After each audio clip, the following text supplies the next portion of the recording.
330 오네어 시간은 증권부 김응태 기자와 함께합니다. 안녕하세요. 네, 안녕하세요. 네.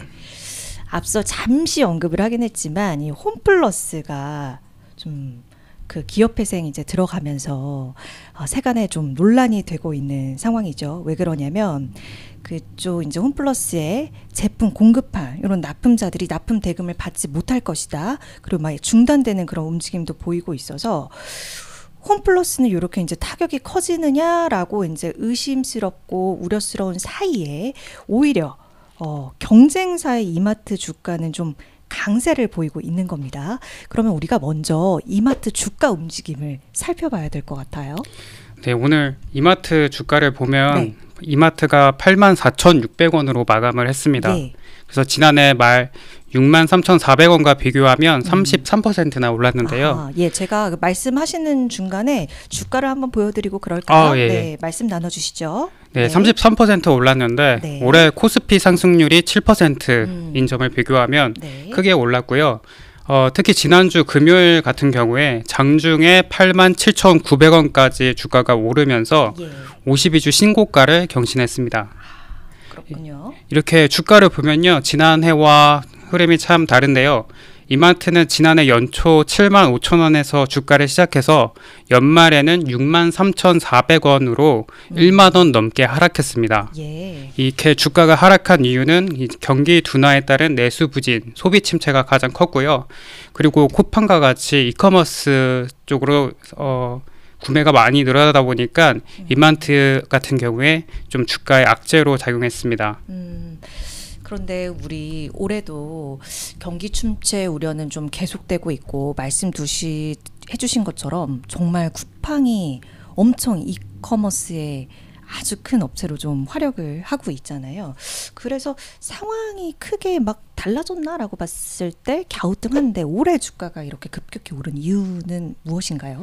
네, 지난해와 보면 상황이 그렇게 크게 달라지지 않은 것 같았는데 일단 이마트의 주가가 크게 상승한 이유는 크게 세 가지고요. 첫 번째는 중소 이커머스의 부진입니다. 예, 지난해 같은 경우에 티몬하고 이메프에서 이제 셀러 미정산 사태가 발생하면서 좀 뭐 불안한 이슈가 터졌는데 그러면서 중소 이커머스로 좀 소비가 좀 줄어들면서 소매 산업이 좀 경쟁력이 좀 약화되면서 상대적으로 이마트는 조금 더 반사수혜를 입을 수 있었다, 이런 평가가 나오면서 이제 이익률 개선에 긍정적인 영향을 미쳤다. 그래서 좀 그 주가에 긍정적인 영향을 미쳤고요. 두 번째는 온라인 경쟁력 강화입니다. 앞서 말했다시피 쿠팡과 같은 대형 이커머스가 크게 성장하면서 이마트도 이에 굴하지 않고 좀 경쟁력을 강화하기 위해서 온라인 사업에 좀 투자를 집중하고 있는데요. 우선 CJ 대한통운과 물류 협력을 맺고 새벽 배송 권역을 확대하고 있습니다. 올해 부산이나 대구에서 이제 본격적으로 새벽 배송 커버리지를 확대했다고 하면서 저 실적이 좀 개선될 것이라는 기대가 나오고 있고요. 또 자회사인 이커머스 지마켓이 중국 알리바바와 합작법인을 설립해서 협력을 모색하고 있는데요. 알리바바와 협업을 통해서 지마켓 셀러들의 해외 진출을 돕고 또 해외 직구 상품 거래를 확대하겠다, 이런 전략을 펴고 있습니다. 그리고 마지막 세 번째는 홈플러스 기업회생 사태에 따른 수혜입니다. 홈플러스는 지난 4일에 서울회생법원에 기업회생 절차를 신청했고요. 신청 시 11시간 만에 법원이 회생 절차를 개시를 했습니다. 홈플러스가 왜 기업회생 절차를 신청했냐 보면 지난달 28일 날 신용평가사로부터 이제 기업 어음하고 전자단기사채 신용등급이 트리플 A에서 트리플 A 마이너스로 하향 조정되면서 이제 나중에 상환 자금 조달이 나타날 거다. 그래서 회생 절차를 신청을 했고요.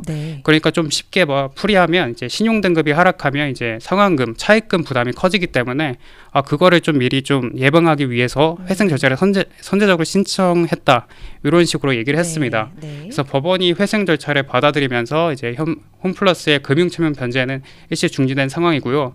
그리고 이제 최근에 보면 홈플러스의 자금 경색 우려로 이제 식품업체라든가 주요 유통업체들이 납품대금을 받지 못할까 우려돼서 제품 공급을 중단한다, 이런 뉴스가 좀 나왔는데요. 그러면서 이제 납품 물품이 좀 줄어들면 이제 상대적으로 고객들도 가기가 좀 횟수도 줄어들게 되고 이에 상대적으로 경쟁사인 이마트가 좀 반사수혜를 얻을 수 있다 이런 전망이 나오면서 최근에 주가가 좀 크게 한 번 더 뛰었습니다. 네. 그러면 일단 이 홈플러스 사태에 따라서 이마트에 어떤 영향이 있을지를 조금 더 구체적으로 알아보면 좋을 것 같거든요. 네, 좀 증권가에서도 네. 이 사태에 대해서 좀 어떻게 보는지 보면 홈플러스의 회생 절차는 이마트의 기회가 될 수 있다 이렇게 평가하고 있고요. 예. 이마트의 전체 점포가 132개 매장인데요. 홈플러스와 이제 경쟁하는 지역이 70개 정도 된다고 합니다. 그래서 홈플러스의 이번 사태로 매출이 감소되면 이게 이마트 쪽으로 이제 매출이 흡수하면서 지난해 매출에서 최소 5% 정도 더 증가할 것이다 이런 추정치가 나오고 있고요. 예. 이 단순히 또 매출 증가뿐만 아니라 홈플러스의 납품 중단으로 이제 재고 처리가 필요해진 공급업체들이 이마트 쪽에 납품 확대를 좀 요구할 수 있지 않습니까? 네. 그러면서 이제 이마트와의 마진 협상에서 이마트가 좀 수익성에서 우위를 가질 수 있게 된다라는 관측도 나오고 있습니다. 그러니까 납품사들은 재고 처리를 하기 위해서 이마트에 어쨌든 넘기려고 할 것이고 이마트는 곧 이제 제품들 들여오는데 가격 협상에서 조금 더 낮은 가격에 들여오면 그만큼의 차익은 더 가질 수 있으니까 그런 부분을 말씀해 주시는 것 같아요. 그렇죠? 네, 또 추가적으로 한 가지 더 말하면 이제 예. 홈플러스는 6월 3일까지 이제 회생 계획안을 제출해야 합니다. 그러니까 이제 빌린 돈을 갚아야 하는 어떻게 갚아야 할지를 계획을 내놓아야 하는데 이 장기적인 관점에서 이제 홈플러스가 보유한 일부 점포들을 다시 매각할 수 있기 때문에 그런 측면에서 이마트에게 장기적으로 수혜가 될 수 있다 이런 전망이 나오고 있습니다. 그렇군요. 이마트도 올해 자체적으로 우리 잘할 수 있다 이런 전망들을 좀 내놓고 있나 봐요. 네, 현실화 가능성은요?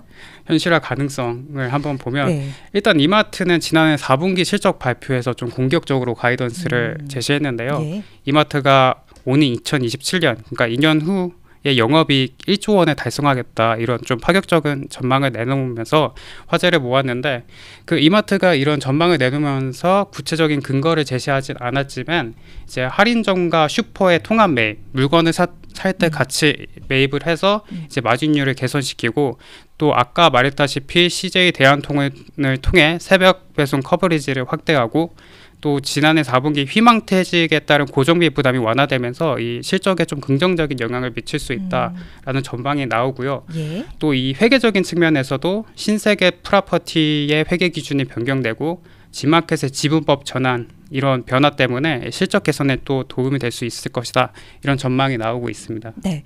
그러면 올 들어서 참 주가 참 많이 달렸는데 더 갈지 단도직입적으로 한번 여쭤볼게요. 더 오를까요? 네, 증권가에서는 일단 오를 수도 있다 또 아닐 수도 있다 이렇게 좀 애매모호한 얘기를 나누고 있는데 일단 기본적으로 지난해 같은 경우에 이마트가 턴어라운드를 성공했는데 올해도 계속해서 흑자가 이어질 거라는 긍정적인 전망이 나오면서 이제 목표 주가 상향이 잇따르고 있는데요. 네. 하나투자증권은 이마트의 목표 주가를 10만 원에서 12만 원으로 상향했고요.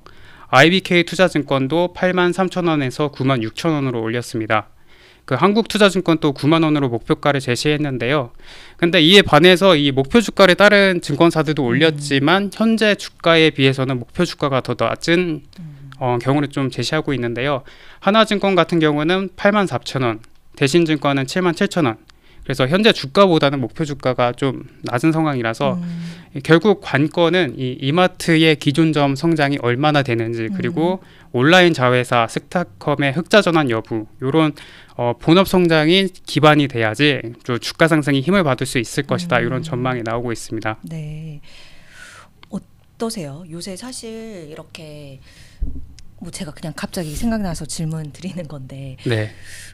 유통하면 지금 온라인 쪽에 그 승기를 잡아가는 게 굉장히 중요한 상태이잖아요. 그런데 뭐 자회사 진마켓, 뭐 알리바바의 협업 뭐 이런 얘기들도 있고 지금 말씀 주셨듯이 스타컴 흑자 전환 여부 이런 부분에 있어서 어떻게 신세계 쪽에서 이마트 쪽에서 잘 하고 있다라고 볼 수 있나요? 보시기에 어떠세요? 그냥 느낌적으로 뭐 유통 출입하시는 건 아니니까 정답을 여쭤보는 건 아니고 네. 그냥 우리 견해 하나 제가 드리면 좋을 것 같아서. 결국 중요한 거는 이 홈플러스의 매출이 감소하는 부분을 이마트가 가져갈 것이냐 아니면 쿠팡이 가져갈 것이냐 요 싸움일 것 같은데 아무래도 오프라인 측면에서는 이마트의 우위력이 있기 때문에 좀 긍정적인 영향이 미칠 것으로 보고 그 쿠팡도 또 같은 수혜를 입지 않을까. 그냥 동시에 이렇게 네. 커지는 그런 느낌으로 갈 수도 있겠다. 어쨌든 이마트에 이제 실적적으로 봤을 때 긍정적으로 해석할 여지가 있다라고 조금 우리가 생각해 볼 수 있는 그냥 저희의 개인적인 생각이었습니다. 네, 개인적인 그렇죠? 생각입니다. 네. 개인적인 생각이었습니다. 알겠습니다. 오늘 대대적인 어쨌든 변화를 예고한 이마트가 조금 더 높여갈 수 있을지 이 부분에 대해서 우리가 생각해 볼 수 있는 시간으로 330 온에어 꾸려봤습니다. 오늘 김흥태 기자와 함께했습니다. 고맙습니다. 네, 감사합니다.